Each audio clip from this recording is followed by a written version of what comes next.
Do you train in karate? My youngest daughter is an orange belt in Goju Ryu Karate. As father of the month, I often join her in training. That's why I ask. Unfortunately, nobody offers Kyokushin style of karate in the area that we live. At my age, I'm interested in fitness, and also I believe that Kyokushin is the best for self-defense. Hey guys, welcome to the Strength Dojo. Yes, I'm in the garage if this is your first time here. My name is Belal Khan, aka Senpai Belal. At least that's what the folks at the dojo call me. Either that's Coach K.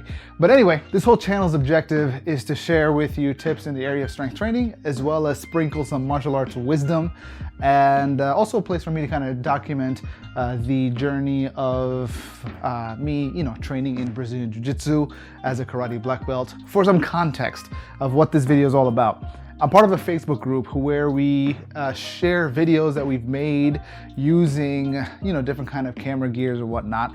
I had made a video of one of the dojos that I would collaborate at, and I got this series of questions, and we kind of started discussing about styles and whatnot. Crux of the discussion, at least as I understand it, it came down to understanding what's the difference between training in the martial arts for an adult versus training in the martial arts for a child. And it really comes down to one fundamental thing, and that is, what is the intent for training, right? Why are you training? What's the purpose of training? And the reason that you train in martial arts is going to be different for if you're an adult versus a child. Let me start with the adults first, right? If you're an adult training in martial arts, you need to consider three things. Those three things have to do with strength and conditioning, whether it's martial or is it art, right? And also, what's the culture of the studio or the dojo that you're considering? Let's start with the first one, which is strength and conditioning. Strength and conditioning has to be a foundational element of any kind of martial arts training. Unfortunately, most, martial arts establishments here in the United States do not take an intentional, programmatic approach to the development and the fitness of the students that are coming into play. Many of them go right just into the martial or the art or the combination thereof, but many of them don't kind of focus on what is actually strength and conditioning. And I'm going to break it down for you in terms of, if your martial arts studio doesn't provide that, it's very likely that it doesn't, then this is what you need to consider for yourself. So strength and conditioning is kind of split up into three areas. The number one has to do with strength training. Strength training essentially involves developing your physical ability to be able to do four basic movements. What are those four movements? Well, number one, I don't know why I picked up the staff, but number one is your ability to lift something off the ground. So if I were to, let's say, just adjust this really quick, your ability to lift, right? So you got something on the floor, can you deadlift it? Can you squat, right? So if I were to zoom out all the way, get this down, right? One of the challenges that people have is their inability to get down. In addition to that, the other major element has to do with being able to press, right? So you got a barbell. Can you press the barbell either forward or up? And the other element has to do with rows, right? Your ability to do these four basic movements, which is, again, lifting something or push and pull using the legs, push and pull using the upper body, right? These four elements are the foundational aspects of strength training, and there are certain standards that you want to be able to achieve. And those standards are typically along the lines of, can you lift double your lean body mass in terms of a deadlift? Can you squat 1.5 your lean body mass? Can you press 1.25 your lean body mass? Can you pull up your entire body? And not just once, not just thrice, but can you do it for reps? But that's just one aspect of strength and conditioning. The other major aspect has to do with dynamic movement, but the best way to describe it is your ability to generate power and speed, right? So it's not just mobility in the sense of being able to move. It's about mobility, it's about range of motion, it's about strength in the end range of motion, it's about passive versus active range of motion. So passive and active range of motion has to do with, like, okay, so with the split, like you get into a split position or a straddle split position, you kind of hold yourself there, all your typical basic martial arts. But active range of motion, or it has to do more with, can you get in and out of that position? So for example, right, I'll demonstrate. So if we're gonna do a push-up, active range of motion is a number of factors. One is you're in the push-up position and you can slowly move into it, and then you can slowly move out of it. It's not just dropping in and out of the position. But something to pay attention to has to do with how your body is moving, right? So when you're doing a push-up, is your forearm being vertical to the floor as you're doing it? The same thing also applies. So if you're doing a press, right? Can you do the press with, you know, the same range of motion? Can you achieve that range of motion in an active state, not only just a passive state? And at the same time, do you have strength in the end range of motion? At least in karate, there's a very basic and traditional kata known as sanchin kata. Amongst the stance is just like, if I were to, a lot of it has to do with, in terms of the positioning of the foot, tensing up the entire body, right?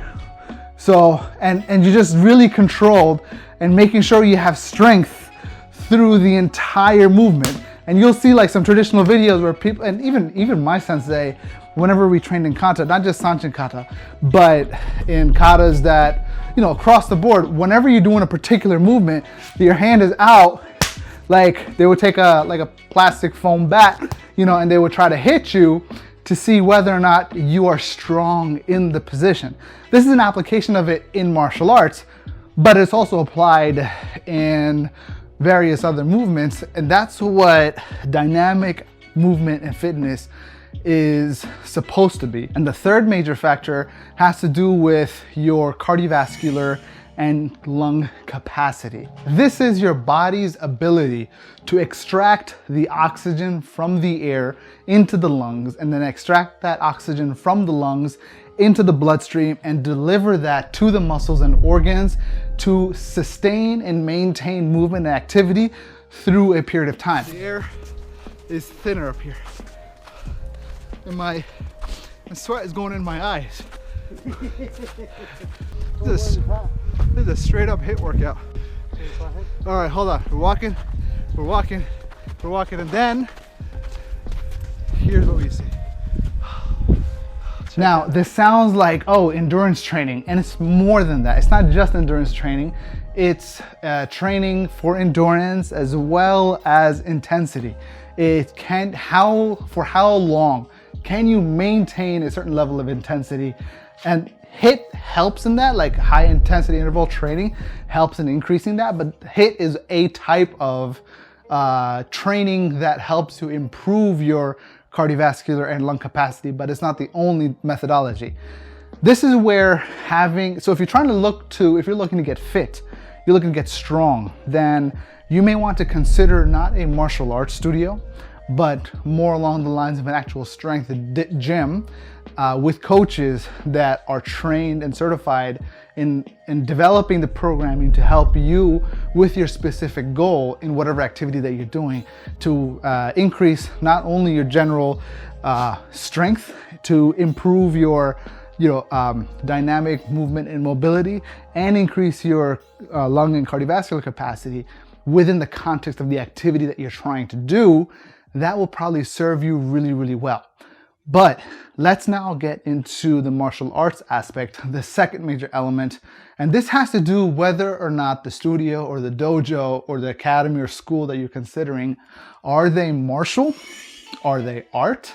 Are they both?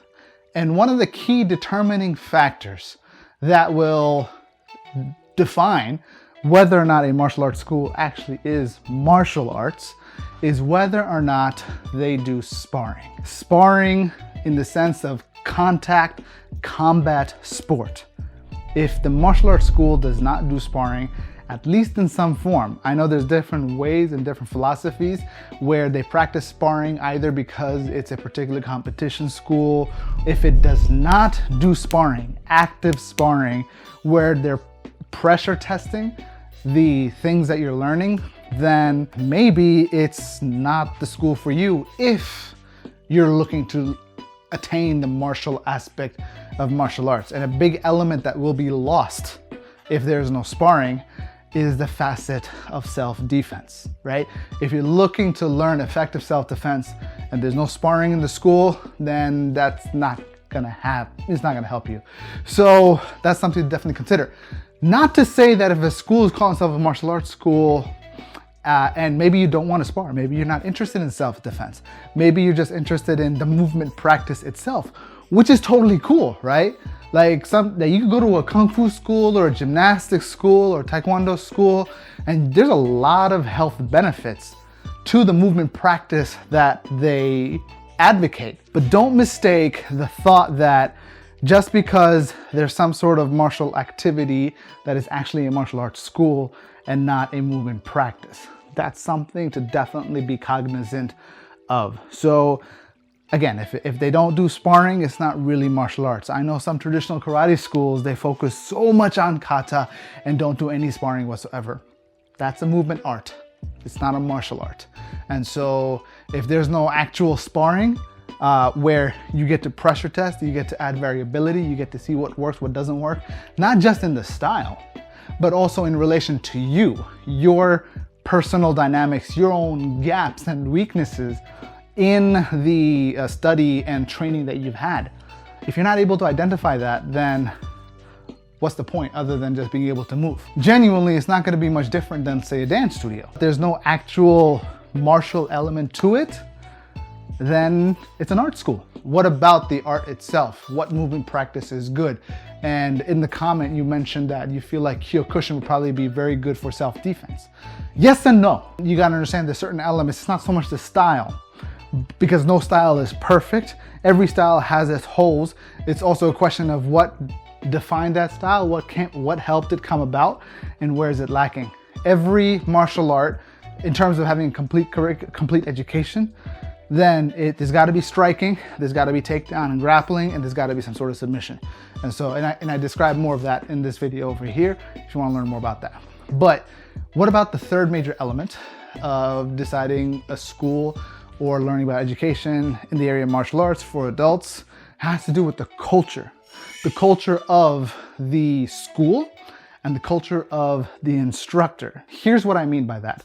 So when I came to Houston, one of the things was I took a couple years to kind of get to know the area and get to know the different schools and academies and what they had to offer. And as an example, one of the schools that I turned them down because of the fact that they had a kind of bowing in their academy that just didn't sit well with me. Like I guess as a means of showing respect to their partners, they would bow to the point where their head would be on the floor, which to me was a complete no-no. So that to me is an act of worship, and I don't worship no human being. That's why I ended up in Gracie Baja.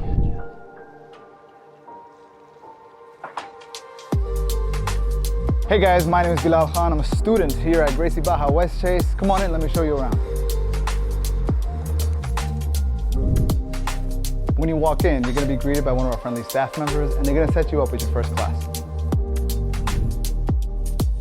When you come inside, you're going to notice that this is a premium school. We have classes for jiu-jitsu and mixed martial arts. On the jiu-jitsu side, we have classes from 6 a.m. to 9 p.m. for adults, women, kids, teens, toddlers, and a competition team. All of it centered around a structured curriculum to help them in their jiu-jitsu journey. And on the mixed martial arts side, we have classes from 6 a.m. to 9 p.m. in cardio kickboxing, wrestling, Muay Thai, and MMA. One of the premium benefits of this school is that they have a full-service locker room, which includes towels, soap, and showers, all for your convenience. In addition to all of the offerings and the curriculum the school has to offer, you'll notice there's a lot of pictures around here. And some of those pictures are showcasing the legacy the school is built on, as well as the professor and his students and friends that he's celebrating in their successes.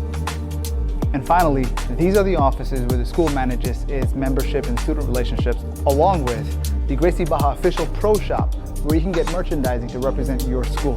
Hope you enjoyed the showcase, and I look forward to seeing you soon. All of the bowing stuff, they're very informal. Even in the way that they bow to each other, it's just like, boom, right? And it's kind of like, and even Kyokushin, when we did our thing, we just like, boom, right? That was our, that was our show of respect. Boom, boom, and then go. It's good to know what you're getting into in terms of the culture. There are certain things that maybe are deal breakers for you. If there are things that are deal breakers for you, something to consider and keep in mind. And if the school has those elements, then feel free to walk away and not be a part of that school. But what about children, right?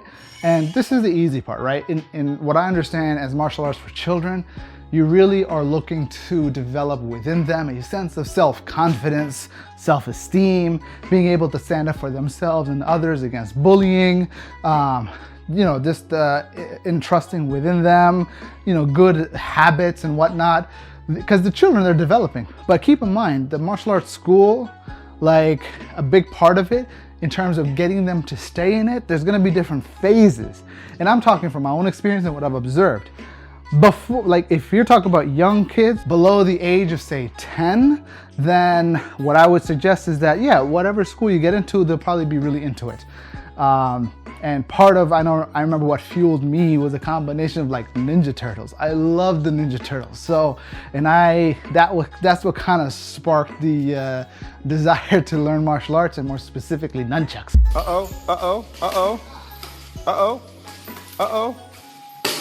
Don't hurt yourself. Don't hurt them. So, and the staff.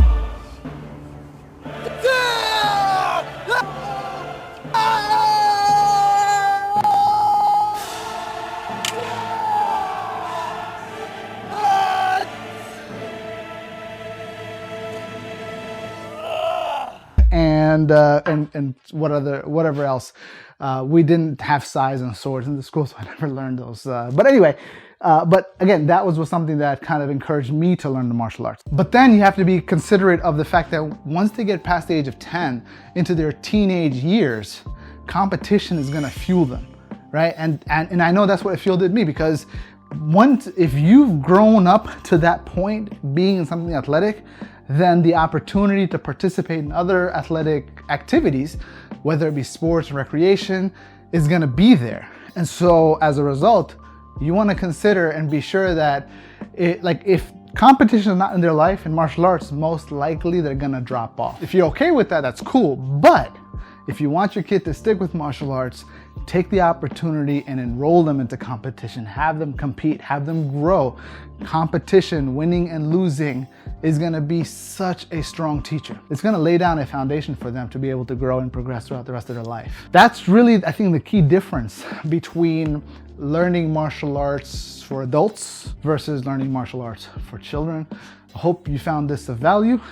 And let me know if you have any questions, leave them in the comments below. This is your senpai Belal Khan signing out. Us!